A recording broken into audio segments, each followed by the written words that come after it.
प्यारे विद्यार्थियों, आज हम महत्वपूर्ण प्रश्नों पर चर्चा करेंगे। कल होने वाली विज्ञान की परीक्षा में आने वाले महत्वपूर्ण प्रश्न देखो इस प्रकार है। पहला प्रश्न है, श्रेणीक्रम संयोजन का परिपथ चित्र बनाकर कुल प्रतिरोध ज्ञात करने का सूत्र विकसित कीजिए। आपको क्या करना है, श्रेणीक्रम संयोजन है उसकी परिभाषा लिखनी है, परिपथ चित्र बनाना है, इसके अलावा उसका जो तुल्य प्रतिरोध ज्ञात करने का जो सूत्र है उसको व्युत्पत्ति करना है। ये प्रश्न पक्का आने की संभावना है। इसके अलावा आज हम देखते हैं ओम के नियम का कथन लिखिए, यानी ओम के नियम को कथन द्वारा समझाइए। ओम का नियम क्या कहता है, फिर ओम के नियम का जो प्रायोगिक सत्यापन परिपथ चित्र बना के समझाइए, ये बहुत ही महत्वपूर्ण है। इसके अलावा इसका जो ग्राफ है, ग्राफ भी आपको बनाना आना चाहिए। ये भी प्रश्न महत्वपूर्ण है जो परीक्षा की दृष्टि से कल आ सकता है। फिर अगला है, किसी चालक का प्रतिरोध किन किन कारकों पर निर्भर करता है। ये प्रश्न बहुत ही महत्वपूर्ण है। मैंने 3 ही प्रश्न लिए इस पाठ से जो मुझे बहुत ही महत्वपूर्ण लगे। हो सकता है कल ये परीक्षा में इन तीनों में से एक आ जाए। अगला जो है अपना जो जैव प्रक्रम पर आधारित पाठ है, जिसमें हमारा क्या है, तो पाचन तंत्र, एक हृदय और एक उत्सर्जन तंत्र।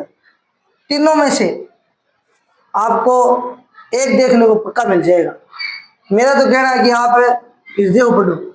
हृदय की जो कार्य प्रणाली है, एक दोहरा परिसंचरण है, ये आने की प्रबल संभावना मुझे तो लग रही है। इसलिए आप वैसे तो तीनों को याद कर सकते हैं, लेकिन हृदय पर थोड़ा खास ध्यान रखना। अगला है कार्बनिक यौगिकों का नामकरण। कार्बनिक यौगिकों का नामकरण, इनमें ये तो आपको पक्का ही देखने मिलेगा। इसमें आपको क्या है, कुछ कार्बनिक यौगिक देंगे, उसमें कुछ कार्यात्मक समूह होंगे, उनका नामकरण पूछ सकते हैं। फिर अगला है समझाती श्रेणी, हाइड्रोजनीकरण और प्रतिस्थापन अभिक्रिया। ये भी तीनों महत्वपूर्ण प्रश्न है, इनको भी आपको याद करना है। अगला है जो जीव जनन कैसे करते हैं, जिसमें पुनरुद्भवन और मुकुलन जो विधि है इसको सचित्र समझाना, आपको चित्र सहित आपको याद करना। ये भी प्रश्न बहुत ही महत्वपूर्ण है। अगला है विरंजक चूर्ण, baking soda, plaster of Paris, धोने का सोडा, इनका रासायनिक नाम, सूत्र और इनके दो उपयोग आपको याद करने हैं। ये भी पक्का आने की संभावना, इनमें से एक पक्का आ जाएगा। इसके अलावा आपको किरण आरेख बनाने पर, किरण आरेख पर आधारित प्रश्न भी आ सकते हैं। किरण आरेख का चित्र बनाइए, जिसमें आपके एक तो अवतल दर्पण है, एक उत्तल दर्पण है, एक अवतल लेंस है, एक उत्तल लेंस है। मेरे हिसाब से आपको उत्तल लेंस है या अवतल लेंस, इन दोनों को पढ़ना चाहिए। आपको थोड़ा रिस्क ले लेना चाहिए, क्योंकि दर्पण या तो दर्पण के आने चाहिए या लेंस के आने चाहिए। तो आप लेंस है उस पर आधारित जो किरण चित्र है वो बना के देखना, हो सकता है कल पेपर आपको आप देखने मिल जाए। फिर अगला जो है मानव में लिंग निर्धारण, ये तो बहुत ही महत्वपूर्ण प्रश्न है। इसमें मानव में लिंग निर्धारण, इसके अलावा एकल संकरण, जैसे लंबे पौधे और बोने पौधे का संकरण है, उस पर आधारित भी प्रश्न आपको देखने मिल सकता है। अगले प्रश्न चलते हैं हम। पहले पाठ में आपको क्या करना है, संयोजन अभिक्रिया, वियोजन अभिक्रिया, स्थापन अभिक्रिया और द्विस्थापन अभिक्रिया, इनकी परिभाषाएं और इनके जो अभिक्रियाएं दे रखी है उनको आपको याद करना है। इनमें से एक प्रश्न आपको 2 नंबर का या 3 नंबर का देखने को मिल सकता है। फिर अगली बात करें संक्षारण और विकृत गंधिता, इन दोनों में से भी एक टॉपिक आपको पूछा जा सकता है। अगला जो हमारा जो दूसरा पार्ट है अम्ल और क्षार, उसमें से प्रश्न है क्लोर क्षार प्रक्रिया। तो ये क्लोर क्षार प्रक्रिया, इसके बारे में आपको चित्र आना चाहिए। इसका क्या आना चाहिए, चित्र, परिभाषा, इसके अलावा एनोड पर व कैथोड पर बनने वाली गैस से, ये आपको पता होना चाहिए इसके बारे में। फिर अगला धातुओं के गुण, तीसरे पार्ट से, जिसमें आपको क्या याद करना है, एक तो आघात वर्ध्यता, आघात वर्ध्यता, एक तन्यता, ठीक है, और तन्यता, ये 2 गुण तो आपको पता होना ही चाहिए। इसके अलावा उभयधर्मी ऑक्साइड, उभयधर्मी ऑक्साइड के एग्जाम्पल, परिभाषा और इसके उदाहरण, ये आपको याद होना चाहिए। अगला है जो हमारा तीसरे पार्ट से है मिश्र धातु, इंपॉर्टेंट पॉइंट है जिसमें आपको परिभाषा याद करनी है। जो मिश्र धातु है जैसे पीतल, कांसा और सोल्डर। ये 3 मिश्र धातु दे रखी है, एक स्टील भी दे रखी है, लेकिन ये 3 आपको याद करनी है। ये किससे बनती है, इनके अवयव धातु कौन सी है। जैसे पीतल है तो वो तांबा और जस्ते से मिलकर बनती है। जो कांसा है वो तांबा और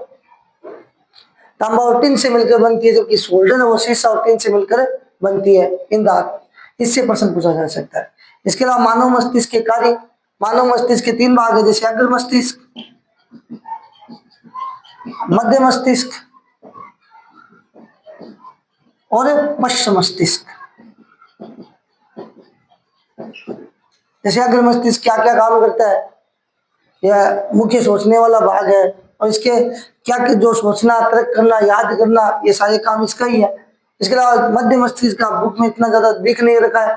पश्चिम मस्तिष्क के जो 2 भाग है, अनुमस्तिष्क और मेडुला, जिनके बारे में आपको प्रश्न पक्का पूछा जा सकता है। अनुमस्तिष्क और मेडुला, इनके जो कार्य है वो आपको पूछे जा सकते हैं। मेरे हिसाब से पूछ सकते हैं, ये आप पता ही कर लेना, याद कर लेना है। फिर है जो मेंडल का जो आनुवंशिकता वाला पार्ट है, उसमें लंबे पौधे और बौने पौधे के बीच में संकरण, ठीक है। या आपको ऐसे बोल एकल संकर संकरण, ये ऐसे भी आ सकता है, एकल संकर संकरण, या लंबे पौधे और बौने पौधे के बीच में संकरण है। अनुपात पूछ सकते हैं, याद करना आपको। फिर अगला मानव नेत्र है, रंग बिरंगा संसार। उसमें जो दोष है आंखों के, जैसे निकट दृष्टि दोष, दीर्घ दृष्टि दोष, इनका कारण निवारण किरण आरेख सहित बनाइए। इनमें जो चित्र भी दे रखे हैं वो भी आपको देखना है एक बार। फिर आप देखते हैं विद्युत धारा के चुंबकीय प्रभाव, उस पर आधारित प्रश्न कौन कौन से देखते हैं। तो चुंबकीय क्षेत्र रेखाओं के गुण, ठीक है। फ्लेमिंग का वाम हस्त का नियम और दक्षिण हस्त अंगुष्ठ नियम, ये आपको पता होना चाहिए। फ्लेमिंग का वाम हस्त का नियम कहाँ लगता है, जब चुंबकीय बल की दिशा का पता लगाना तब ये नियम लगेगा। जब चुंबकीय क्षेत्र रेखाओं की दिशा का पता लगाना है तो दक्षिण हस्त अंगुष्ठ नियम लगेगा। ये आपको पता करना, याद होना चाहिए डिट्टो आपको। अगले जो हमारा पर्यावरण है उस पार्ट से खाद्य श्रृंखला की परिभाषा या जैव आवर्धन आ सकता है। इसके अलावा अपघटक की भूमिका, जैव निम्नीकरण और अजैव निम्नीकरण पदार्थ। इसके अलावा एक प्रश्न है कचरा निपटान की समस्या को कम करने के उपाय, तो वो भी आपको प्रश्न पूछे जा सकते हैं। अगला जो महत्वपूर्ण पॉइंट जो है ओजोन, ओजोन में छोटे प्रश्न आ सकते हैं। ओजोन का क्या काम है, इसको कौन क्षति पहुंचा रहा है, और इसे ओजोन बनती कैसी है, और इसके अलावा जो CFCs को जो क्षति पहुंचा रही है उसका किस किस में उपयोग होता है, और उसको कम करने के जो अंतरराष्ट्रीय जो लोग कर रहे हैं, उपाय कर रहे हैं, वो भी आपको देख लेना है, ठीक है। इतने प्रश्न। इसके अलावा हमारे जो नोट्स दिए हुए हैं बच्चे को, वो नोट्स भी पढ़ लेना। धन्यवाद।